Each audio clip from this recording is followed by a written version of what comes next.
At E3 2006, gamers got the first glimpse at Haze, a brand new IP from Free Radical Design, the acclaimed creators of the Time Splitters franchise.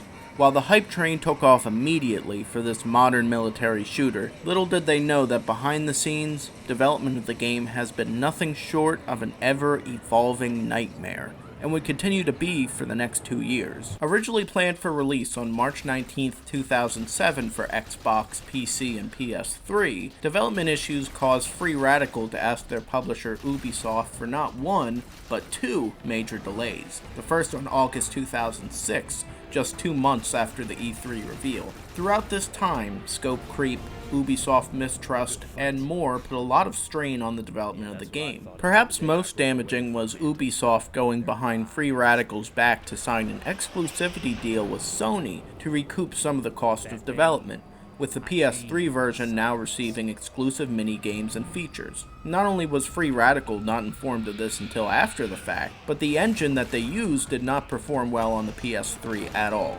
Sony also dragged their feet in sending PS3 dev kits to Free Radical, so they had to emulate a dev kit on a Linux machine that had more memory than the PS3. The game inadvertently being built for a stronger machine led to muddy visuals, frame rate issues, and crashes. After much delay, Haze was finally released in May 2008 for the PS3, to poor reviews and middling commercial performance. The Xbox 360/PC versions, as well as the PS3 mini-games mentioned before, were scrapped. Surprisingly, the game had a warmer reception in Japan. I remember reading a lot about Haze when it first came out. Back then, I was only 8 years old, so my informational bubble was like G4, Game Informer, and those cheat code books they had at the Scholastic Book Fair. That was kind of my bubble for gaming information besides what I played. So I wasn't really, too in tuned into what the game actually was, other than it was the Halo killer that crashed and burned. I had no idea that there was this whole development saga behind it, so I'm kind of curious to see, after all these years, what Haze is really about. The game starts out with an introduction to our main character, Shane Carpenter. Feeling good, buddy? You look psyched, hell. You look so good, I wish I was you. It's gonna be a fun day. Yeah, I don't know if you've noticed, but the voice acting in this game is, how do I put it? And we called this one Watch Strap. They say that because I'm skinny, see? Like a watch strap, sir. It's not good. So in the Boa region, you're told that there's this ethnic cleansing thing going on by these rebels, and they're led by this guy named Skincoat, who, well, he wears skins for coats. Sure is better than coffee and a slap in the face. I am so ready to liberate some natives. Hell yeah! Boosh! So that's a major plot point of the game. There's this thing called nectar. It's like a super soldier serum, basically, kind of thing. Think of it like a panacea, where it's like it energizes you, it heals you. Every soldier has it, and they basically breathe it in through this like tube system in their suit. Also, the fact that Haze has controller binds, but Call of Duty doesn't to this day is crazy. But anyways, so you make your way to the end of the aircraft carrier deck, and you get introduced to the squad that's going to be with you on your first mission. Got Gilroy, and you got Wood. Got wood. Corporal Wood, sir. I've heard all the jokes. While we're here, I just wanted to say that I really like the design of the soldiers. I think that's one of my favorite parts about the game. Just the general design and aesthetic of the game. Whoever the art team is did an awesome job. So after that, you head off to this crash site in the jungle, which is the start of the first mission. But before you go, there's this soldier named Tyr who's getting chewed out because he hasn't had his nectar. Keep this in mind. This is important for later. You're not on this dropship and you're not on this mission. Go park your ass in your bunk. I'll deal with this when we get back. I like the awkward loading sequence here. It's just pure silence.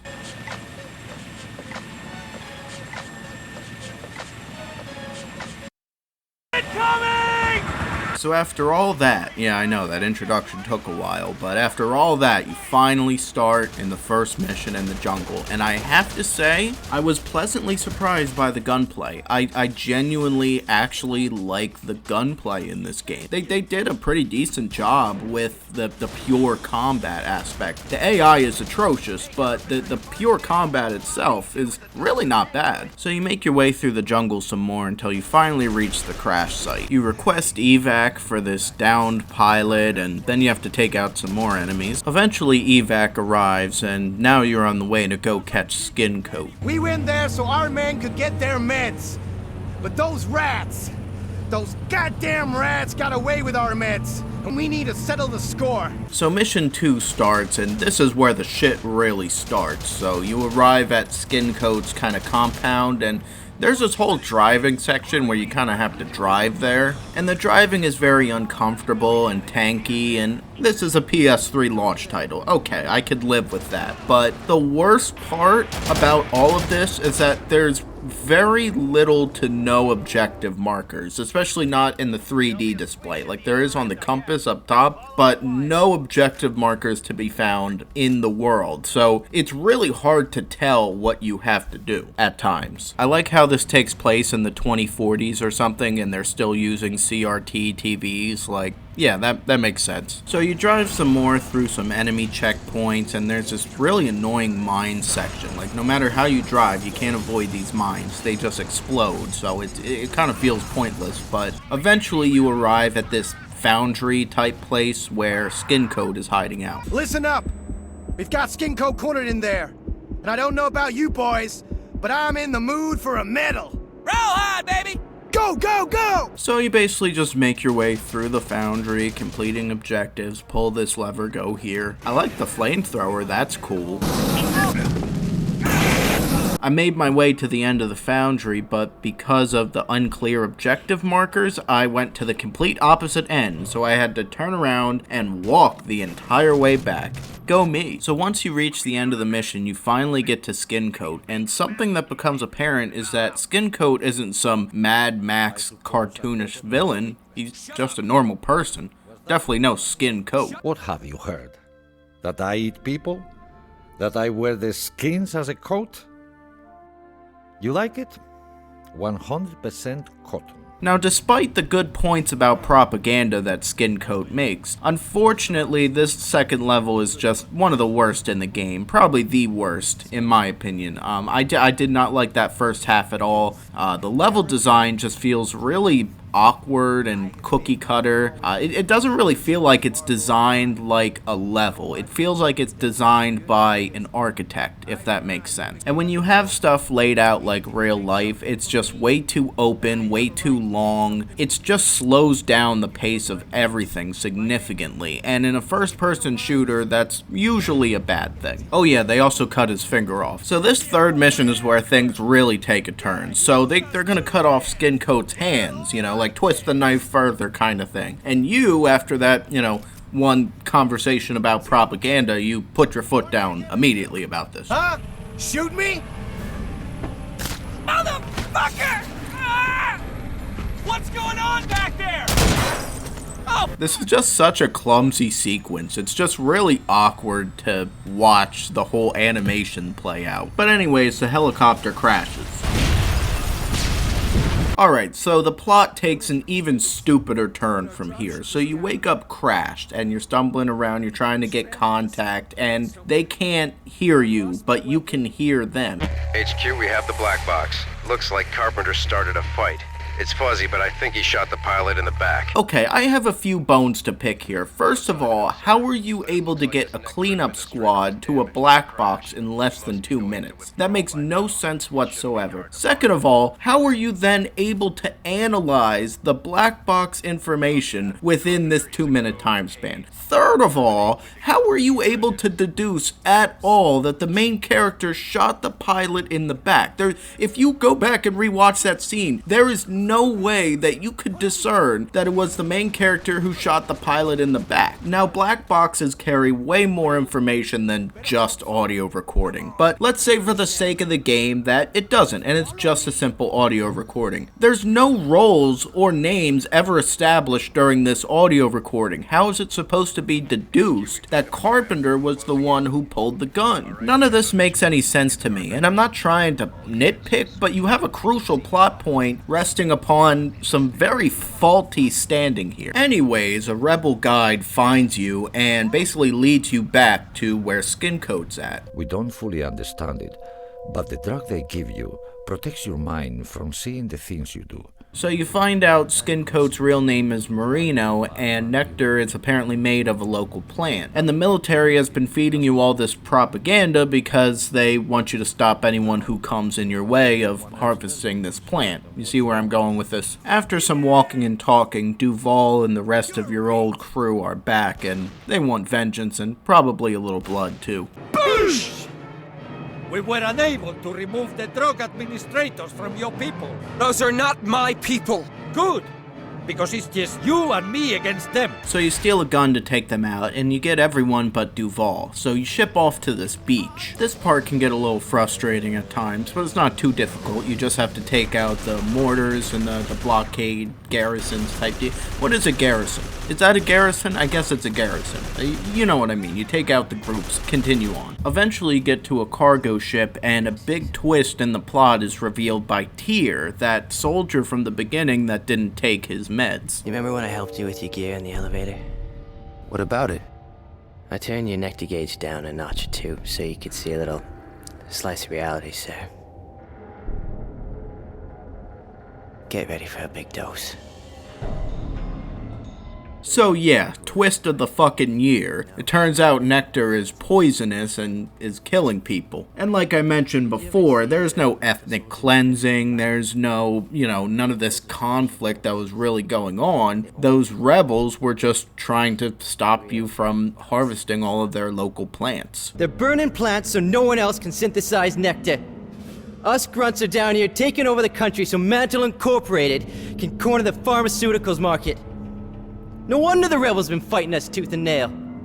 We have no right to be here. So Tyr gets shot and you have to make your way through the ship. Next is a cave section where I think this is the next level. I'm not entirely sure. The levels are seamless, you see. Like, there's no briefing or anything. They just run into each other. Next is this beachside hotel kind of level, and for some reason that is beyond me, this level is actually well designed. Like, it's actually a decently designed, laid out level. I don't know if they hired a contractor or the usual guy was just sick from work that week, but for some reason this one is actually pretty well designed compared to the absolute horrors of the previous levels. Oh yeah, I forgot to mention the playing dead mechanic. So when you're a rebel, you don't have access to nectar, so what you can do to regain health instead when you're low is you play dead. So like you drop on the ground and like all the enemies think you're dead, so they just walk away and you wait to regenerate health, and then you get back up and you can, reposition or shoot them or whatever. I actually really like this mechanic. Believe it or not, this is one of the few things that I genuinely like about this game. I think it adds a nice layer of complexity to the gunfights. I want to see this in more games, honestly. So you make your way through more of the hotel and you finally end up at the helicopter evac at the end. And there's this mounted turret chopper gunner section where you have to take down this enemy VTOL looking thing, and it's not necessarily hard, but it's just a little confusing because you have no indication whatsoever that your bullets are landing until like there's more smoke, and that doesn't always happen until there's like a lot of bullets in there, so it can be a little confusing at times. You finally make your way to the village and you have to take out this tank, and it's a little frustrating because, those objective markers rearing in their ugly heads again. I couldn't find the rocket launcher. I had trouble finding it. It's actually all the way in the corner building there, past the middle building, so that was kind of tricky. So once you make your way through more of the level, you have to take down Duvall's helicopter, but it escapes, so you head to the bridge, which segues into the next level. For this next level, you have to escort this big ballistic missile truck to the bridge, and it's one of those slow-moving vehicles, protect it, make sure it doesn't explode, and people shoot it too much kind of levels. You know what I mean. An escort level. This is also where I encountered my first crash. Remember in the beginning of the video when I said the PS3 doesn't like to play nice with this game's engine? Yeah, well, it really doesn't like vehicles at all. You'll see the second crash later also involves a helicopter. Anyways, if you decide to continue playing this dumpster fires for some reason, you'll continue along the bridge and just kind of sweep it with enemies. There's these garrison towers that you gotta clear, and eventually you'll have to place these bombs on the supports underneath the bridge. After that, it's a race to the observatory, which is thankfully the second to last mission. This is like where the central location is for the Nectar Administration Unit.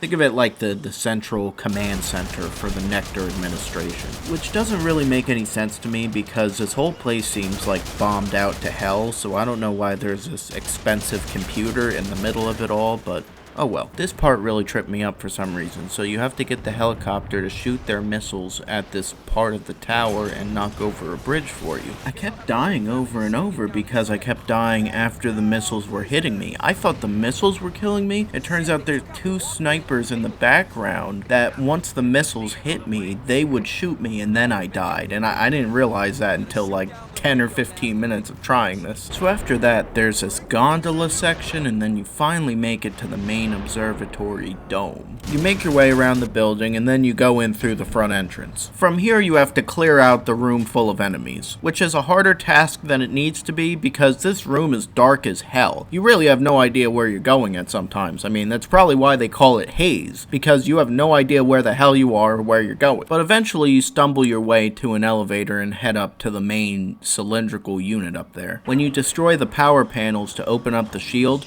make sure you take out this turret here. That got me the first time. So with the Nectar Administration terminal shut down, all of the soldiers are starting to realize what's going on in this very odd cutscene. I did something bad. Sir! Sir! Sir, you're hurt! Sir! Sir! Sir! Sir! Sir! Yeah, I think he's a little more than just hurt, bud. So after that, you go outside, take out the anti-air operators, and that's pretty much the end of the level. Alright, so we're at the final mission here finally. So Marino is giving a speech, and it's becoming clear that even though the nectar has worn off and the soldiers aren't as bloodthirsty anymore, the pain still remains for the rebels. And it's kind of that eye for an eye kind of thing, you know what I mean? Like, it's like now they're the, pushing back, and it's just a never-ending tug-of-war. A drunk who murders is still a murderer when he's sober in the morning. Every one of those soldiers is some mother's son. Then their mother should be ashamed! Shane, listen to me. I have told you only one of many hundreds of stories that all end with one of my people dying. Tonight will be a tiny taste of retribution. Remember that aircraft carrier from the first mission? Yeah, so basically you have to catch up to that, and then once you get on the carrier, you have to make your way through these corridors and open the hangar doors. This is also where my second crash happens, so if you do plan on playing this game, try to take it easy around the vehicles, like the helicopters and stuff. Eventually, you make your way up to the deck, and then there's this boss battle with Duvall. Normality, buddy, is purely statistical. If 99 out of 100 people act one way, that's normal. It's majority rule. So you're the abnormal one, buddy. You are! There's only two of us here now. So which one of us is normal? Whichever one of us survives. Incredibly easy boss battle, by the way. Just shoot him and don't die. Shane, please, don't tell my mom.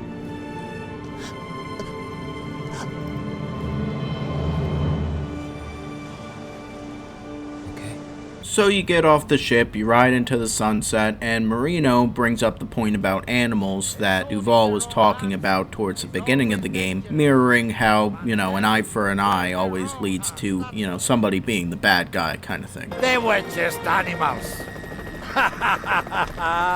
And roll credits. Thank God, too, because I was really starting to get tired of this game by the end. So that was Haze. I really wanted to like this game, I really did, but it just did not do anything for me whatsoever. You could tell by the story that it just had been through so many rewrites and whatnot that the script almost feels disjointed and incoherent. The level design was really lacking, just not good at all except for maybe 2 or 3 levels. And it's unfortunate because you could tell at one point, somewhere along the way, there was a good game there. The art design is really nice, the anti-war sentiment is very true, and an anti-war shooter isn't too common nowadays. I mean, you have Call of Duty and the war bad frowny face kind of thing, but not to the degree that Haze really took the anti-war sentiment, especially within the wake of Afghanistan and Iraq in the late 2000s. And it also didn't help that the voice acting was pretty atrocious for most characters. I mean, the guy who played Duval was okay, the guy who played Marino was okay, but that's about it. Every other character was just not really done well. Because of all these factors, I really cannot recommend Haze at all. If anything, I would recommend that you stay away from it and play a better shooter instead.